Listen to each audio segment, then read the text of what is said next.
18 నెలల్లో 300కి పైగా ఆత్మహత్యలు చేసుకున్నారు. గిట్టుబాటు ధర లేక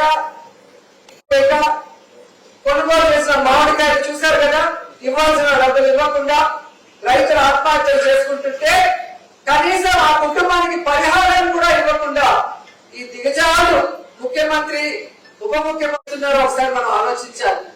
ప్రజల సొమ్ముతో ఫ్లైట్లలో తిరుగుతారు, రైతులేమో పొలాల్లో గిట్టుబాటు ధరలు లేక కొనుగోలు జరగక ఇబ్బంది పడుతుంటారు. హోంమంత్రి ఏమో ఫ్లైట్లలో తిరుగుతూ జగనన్న తెగడానికి సమయం రెడీ అయి వస్తుంది.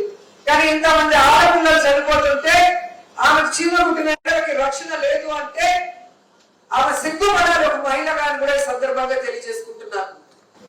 బీజేపీకి సంబంధించిన వ్యక్తి కేంద్రంలో ఈరోజు బీజేపీ అధికారంలో ఉండి కూడా కేంద్రం నుంచి ఫండ్స్ తీసుకొచ్చి ఈరోజు పూర్తి కావాల్సిన 10 మెడికల్ కాలేజీలని పూర్తి చేయించలేకపోతున్నాడు అంటే ఆ మంత్రి ఎందుకు? ఆ కూటమిలో చంద్రబాబు నాయుడు ఎందుకున్నాడు? ఆ కూటమిలో పవన్ కళ్యాణ్ ఎందుకున్నాడని నేను ప్రశ్నిస్తున్నాను. సిగ్గు లేకుండా ఈరోజు వాళ్ళ పదవుల కోసం ఈరోజు వాళ్ళు పాకులాడుతున్నారు తప్ప రాష్ట్ర ప్రజల కోసం, మహిళల కోసం ఏమైనా పట్టించుకుంటున్నారా?